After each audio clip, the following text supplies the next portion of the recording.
Halo semuanya, balik lagi sehat terus dan lancar juga kegiatannya. Oke teman-teman, ini ada sebuah video yang menarik, sebuah podcast ya, yang narasumbernya adalah Pak Iyas Subiakto. Menurut saya beliau adalah pengamat politik, meskipun di statementnya dia mengatakan bukan pengamat politik, tapi narasi-narasi yang diungkapkan itu menurut saya luar biasa, bisa menjadi salah satu referensi untuk teman-teman. Dan beliau juga pernah mengkritik Pak Prabowo dalam pengakuannya selama 10 tahun. Tapi sekarang lebih ke supporting ya. Dan di sini dibahas kurang lebih hubungan Pak Prabowo dan Pak Jokowi oleh Pak Iyas Subiakto. Kemudian peran Pak Jokowi yang bisa mengantarkan Pak Prabowo menjadi presiden, teman-teman. Dan kemudian dibahas juga ya sikap dari Bu Megawati atau kader-kader PDIP yang memang selalu menjadikan Pak Jokowi itu sasaran, teman-teman. Kita tahu bahwa partai PDIP itu bisa dibilang elektabilitasnya menurun ya, teman-teman. Memang anggapan-anggapan bahwa sikap sombong atau ego yang dipunyai Bu Mega itu menjadi salah satu penyebab, dan itu sudah banyak orang-orang yang mengemukakan hal tersebut, baik di komen-komen sosial media ataupun pembicara ya, teman-teman, mengatakan hal tersebut. Pokoknya ini menarik, teman-teman, dan menjawab juga apakah Pak Jokowi dulu ketika jadi presiden adalah jasa PDIP full karena PDIP, kemudian kenapa Pak Jokowi itu lebih memilih Pak Prabowo nggak Pak Ganjar gitu, padahal dulu statusnya masih PDIP gitu, teman-teman. Oke lah, kita langsung saja melihatnya. Check it out. Mungkinkah, kalau pertanyaan saya mungkinkah ya kan, Megawati mampu menjauhi Pak Prabowo dari Pak Jokowi? Gimana kira-kira penjelasan kepada publik, Pak Iyas? Begini Mas Budi, sebelumnya saya sampaikan juga ya bahwa saya ini kan bukan pengamat, bukan intelektual, bukan akademisi lah. Karena tertolong oleh banyaknya medsos inilah, maka kita bisa ngomong kan. Ya, betul. Alhamdulillah juga lah zaman seperti ini. Nah, dari tema itu sebenarnya saya pikir itu kebalik, Mas. Ya. Kalau menurut saya terbalik, jangan kebalik. Gimana? Jadi kalau saya pertanyaannya adalah bisakah Pak Prabowo dan Pak Jokowi dipecah oleh Megawati kan gitu? Oh, Nah, menarik nih. Karena bola-bolanya ini ada di Pak Prabowo dan Pak Jokowi, bukan di Bu Megawati. Kita bukan mengatakan Bu Megawati sudah selesai. Tapi dalam proses kemarin sebelum Pilpres terus pasca Pilpres, ini kan keributan di ranah politik sosial ini kan luar biasa. Betul. ya. Makanya saya selalu membalancing itu supaya kita tidak terlalu masuk di pusaran-pusaran yang tidak baik itulah gitu. Karena apapun yang kita sampaikan ini kan ditonton anak-anak muda, anak-anak kita yang punya kans untuk memimpin bangsa ini ke depan gitu kan. Ya. Orang-orang tua seperti saya ini kan sudah bawa kemenyan semua gitu kan. Jadi sebenarnya itu yang harus disadari. Jadi kembali lagi kepada tematik itu bahwa kalau Pak Prabowo dan Pak Jokowi sampai bisa dipecah Megawati, sia-sia perjuangan itu. Ya, 10 tahun jadi 2 kali menjadi rival di Pilpres. Kemudian Pak Prabowo menjadi tim di kabinetnya Pak Jokowi. Itu kalau nggak ada kejembaran hati dari Pak Prabowo, itu kan menggegerkan dunia konon gitu kan. Iya. Seorang rival di Pilpres bisa jadi menteri di kabinetnya Pak Jokowi. Menteri strategis pula ya kan? Strategis pula, Posisi duitnya banyak pula di situ gitu. Ya. Ya, itu sebuah perenungan panjang kalau dia tidak sebagai seorang kesatria. Jadi saya katakan bahwa 2 orang ini kesatria Indonesia yang merepondasi, saya ulangi, merepondasi untuk Indonesia ke depan. Jadi kalau kita katakan ada nanti 2035 menjadi Indonesia maju dan Indonesia emas, sekarang sudah kelihatan Mas Budi. Iya kan? Nah, di sisi Pak Jokowi, bayangin bekas rival diangkat jadi Menhan. Kok nggak takut jadi kudeta gitu kan? Iya kan? Punya angkatan, punya prajurit, punya duit 56 triliun. Gitu. Itu kalau nggak seorang yang punya keyakinan dan keikhlasan tinggi, itu tidak akan mungkin terjadi. Bu Mega kalah saja mutung, gitu kan? Dengan Pak SBY nggak omongan. Sekarang nambah lagi. Nah, 20 tahun. Bahkan upacara bendera bekas presiden yang dia sendiri ngakui, tapi nggak pernah datang ke istana untuk acara 17 Agustus. Apakah itu contoh yang baik? Gitu kan? Itu bukan contoh yang baik buat anak-anak kita.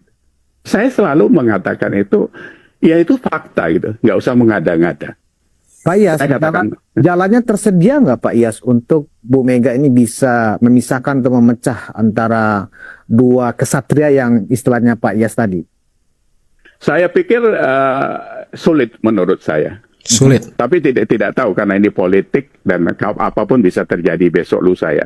Iya, betul. Apapun bisa terjadi besok atau lusa. Namanya juga politik ya, teman-teman. Tapi dengan gesturnya Pak Prabowo yang selalu mengatakan bahwa bahkan dia mau mencalonkan jadi presiden di 2024 aja atas restu Pak Jokowi. Atas restu. Berapa? Atas restu Pak Jokowi, itu catatan loh maksudnya. Jadi dia meminta restu pada Pak Jokowi. Itu juga disampaikan oleh kemanakannya kan, Saraswati kan. Di meja makan keluarga Pak Prabowo bicara itu. Berarti kan itu dari hatinya dia. Betul. Belum lagi proses Gibran menjadi wapres. Kan kita sama-sama tahu, Mas. Itu bukan proses yang bisa simsalabim kan. Ditawarkan dulu ke PDI konon, nggak diterima di sana sini. Bagaimana Pak Prabowo, Pak Jokowi berusaha dari awal agar Ganjar bisa disandingkan. Tapi kan nggak mau karena waktu itu elektabilitasnya tinggi kan gitu kan. Nah, ini saya pikir ada catatan yang ada benang merahnya juga dengan apa? Dengan batu tulis.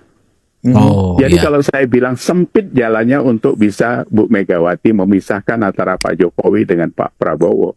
Iya, dulu kan Bu Mega menjanjikan dukungan kepada Pak Prabowo ya pada tahun 2014 gitu.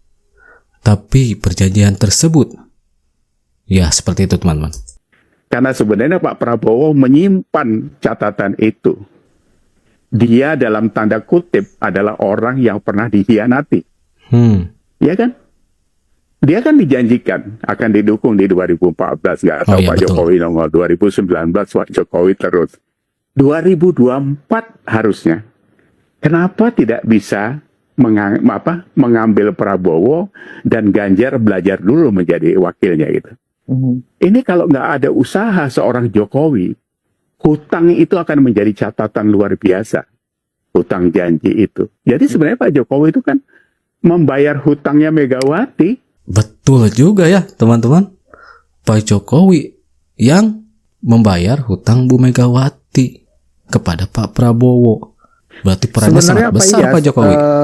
Kenapa harus ada diksi memecah hubungan antara Pak Prabowo dengan Pak Jokowi? Seolah-olah Pak Jokowi ini adalah sebuah entitas politik yang punya kelembagaan formil gitu lah. Apakah partai misalnya ya kan? Padahal kan Pak Jokowi hanya seperti kita lah Pak Iyas sebagai rakyat biasa kan sekarang. Sementara kan Pak Prabowo itu adalah seorang presiden, ketua umum partai, ya kan? Apakah sepadan istilah memecah hubungan antara Pak Jokowi dengan Pak Prabowo? Seolah-olah ingin memecah juga misalnya Pak Jokowi dengan Pak SBY, ya kan gitu loh. Nah, kenapa diksi ini yang dibangun? Berarti di mata PDIP atau Bu Mega, berarti Pak Jokowi itu adalah walaupun sudah mantan presiden, masih punya power yang sangat besar secara politik. Mungkin pemahaman PDIP seperti itu melihat Pak Jokowi. Saya pikir memang itu. Jadi di dalam komunikasi narasi selalu dikecilkan sebagai pengkhianat, sebagai apapun dia lah. Sekarang ini kan legasinya yang baik-baik itu mau dihapus sama mereka kan gitu. Ini karena memang beban ketakutannya itu berat sekali. Karena Pak Jokowi itu sosok besar kan. Walaupun dia kan orangnya nggak kemaruk. Kalau mau kemaruk, mohon maaf saya. Dari kemarin-kemarin udah buat partai, udah punya partai dia kan. Iya. Tapi kan dia tidak dilakukan karena dia mau menunjukkan mengurus negara ini bukan soal kekuasaan. Ini soal keberlanjutan. Ya. Jadi makanya dari awal Mas Budi saya katakan cawe-cawe itu harus dilakukan. Oh, harus justru. Harus dilakukan. Cawe-cawe. Karena sekarang Pak Prabowo harus mengeluh siapa gantinya supaya dia tahu ini program yang baik di tangan dia nanti bisa dilanjutkan ke tangan orang yang Tepat. satu visi, satu pemikiran. Kalau tidak, kita dari kemarin-kemarin itu asik cut off saja kan. Ya. Programnya ini dijelek-jelekkan. Wong IKN aja disemburkan seperti itu. Iya, benar. Kemarin kita bahas yang Pak Amin Rais ya, teman-teman. Oh, ngata-ngatain IKN gitu. Yang ngehubung-hubunginnya ke Pak Jokowi, teman-teman. Sampai disebut IKN kota hantu, mangkrak, dan sebagainya. Lihat video saya sebelumnya itu. Saya baru saja berangkat kawan saya dari rumah ke Bandara Juanda. Dia dari IKN. Itu orang-orang Kaltim. Di sana sekarang. Ya pembangunan itu begitu masif. Survei ya. Nah, lanjut ini kembali lagi kepada sosok Pak Jokowi. Ini ditakutkan oleh PDIP.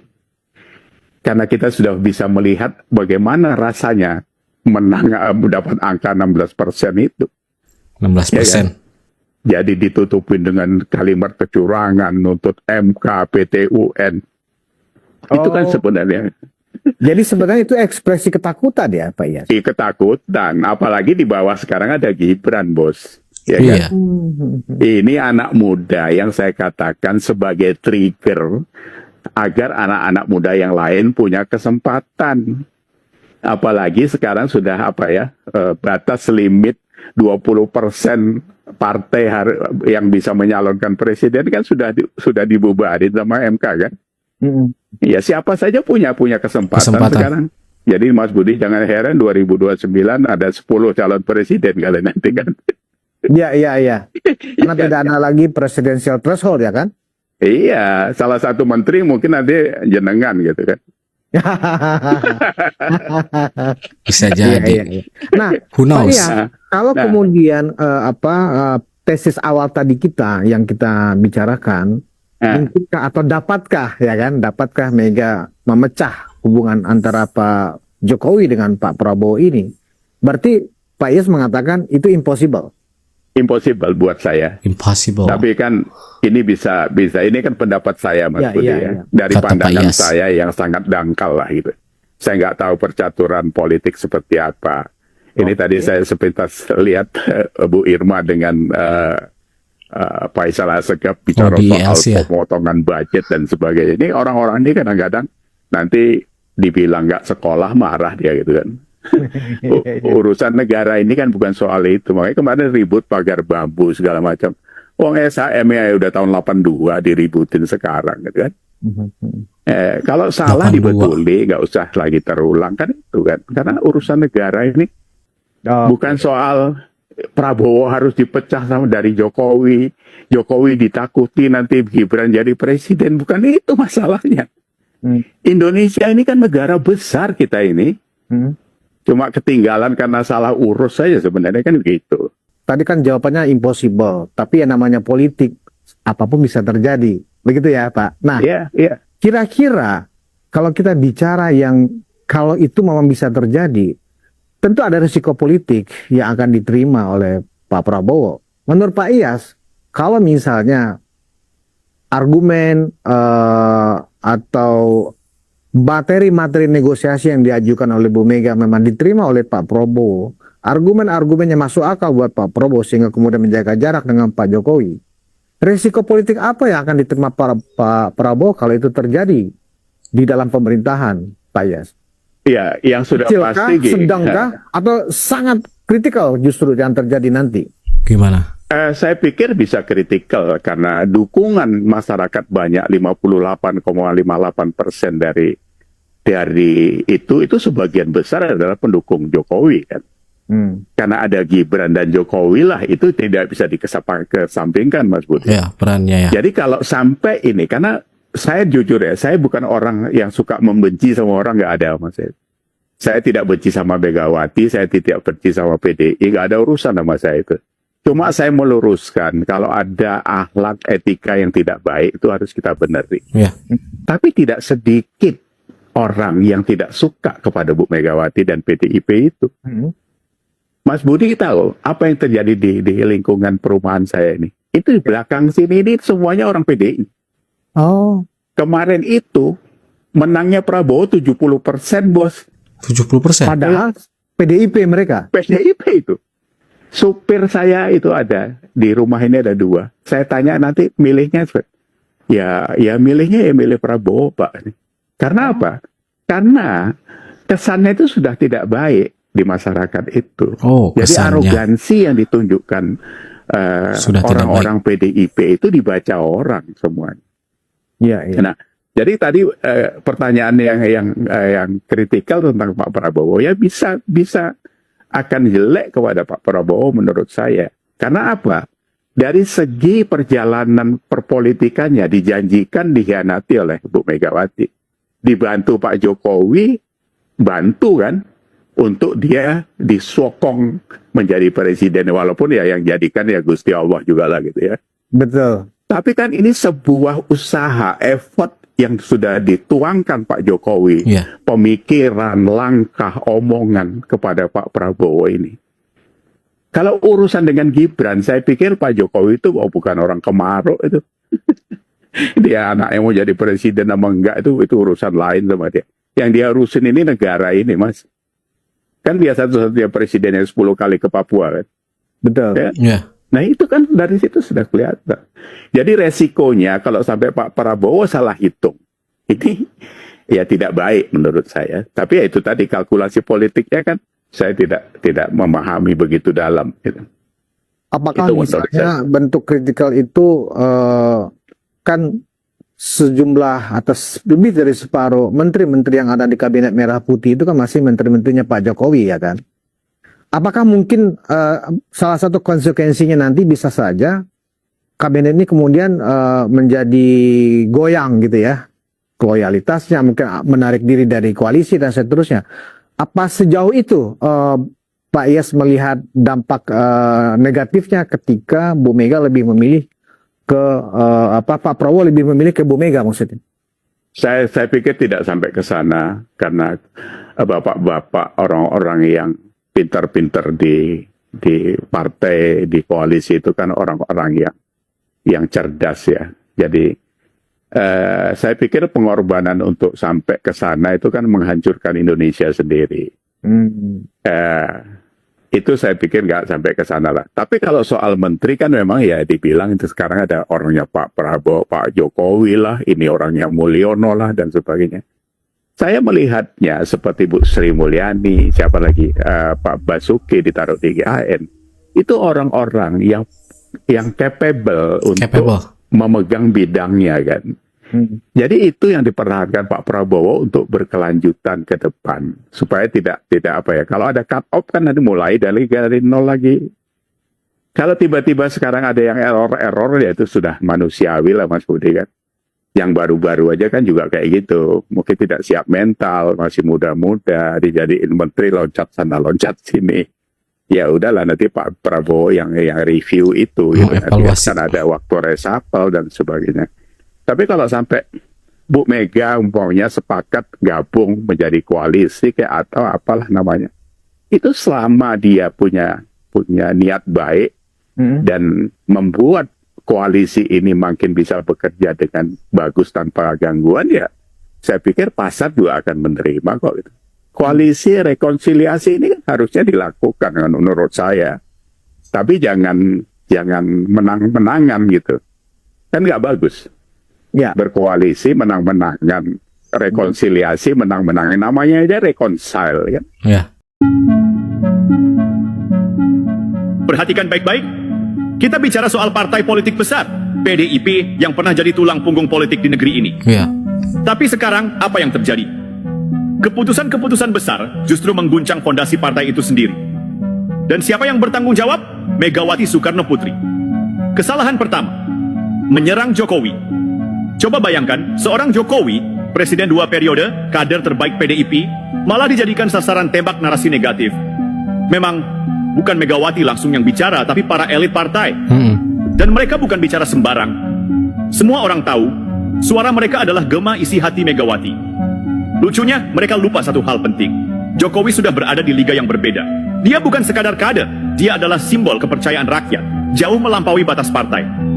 Menggembosi Jokowi sama saja menggali lubang sendiri. Lihat buktinya, PDIP terpuruk di berbagai pemilu belakangan ini. Karena apa? Karena partai ini lebih sibuk mengurus perasaan daripada mengurus rakyat. Jokowi punya misi besar, PDIP malah sibuk rebutan kursi Jokowi, ingin menyatukan bangsa ini, membawa Indonesia ke depan, membuatnya maju. Tapi apa yang dilakukan Megawati dan lingkarannya? Fokus mereka hanya satu, menjaga partai tetap milik mereka. Inilah yang membuat rakyat muak. Tidak ada kemajuan dari partai yang hanya peduli pada kursinya sendiri. Kesalahan kedua, mengangkat Hasto Kristianto ini lebih parah lagi. Sekretaris Jenderal adalah otak operasional partai. Tapi lihat siapa yang Megawati pilih, Hasto Kristianto. Apa prestasinya selain menyebar narasi negatif dan mencoba meninggikan dirinya sendiri dengan menjatuhkan orang lain? Hasto adalah simbol bagaimana PDIP semakin jauh dari aspirasi rakyat. Dan sekarang, Hasto sudah di ujung jurang. Ia mencoba tawar-menawar dengan KPK, berusaha menyelamatkan diri lewat trik politik. Tapi rakyat tidak bodoh. Kesalahan dan tindakannya adalah tanggung jawab pribadinya. Bukan Jokowi, bukan Prabowo, bukan siapapun. Itu dia teman-teman ya videonya, semoga menjadi pencerahan untuk teman-teman ya. Di sini Pak Iyas menjelaskan tentang ya bagaimana peran Pak Jokowi kepada Pak Prabowo, bagaimana perlakuan Bu Megawati atau partai PDIP ke Pak Jokowi, dan bagaimana peran Jokowi bisa seberpengaruh itu ya kurang lebih. Di akhir juga kita melihat ya kenapa PDIP bisa menurun elektabilitasnya. Salah satunya yaitu tadi di tulisannya karena akibat sikap arogansi dan ego untuk mencapai keuntungan pribadi. Nah ini dia teman-teman videonya. Ya kalau menurut teman-teman gimana? Silahkan tulis di kolom komentar. Yang jelas ini bisa jadi ulasan yang bagus, referensi yang bagus untuk teman-teman ya. Oke teman-teman, terima kasih udah nonton sama-sama informasi ini. Nanti kita jumpa lagi di video-video selanjutnya. And that's it. Catch you later.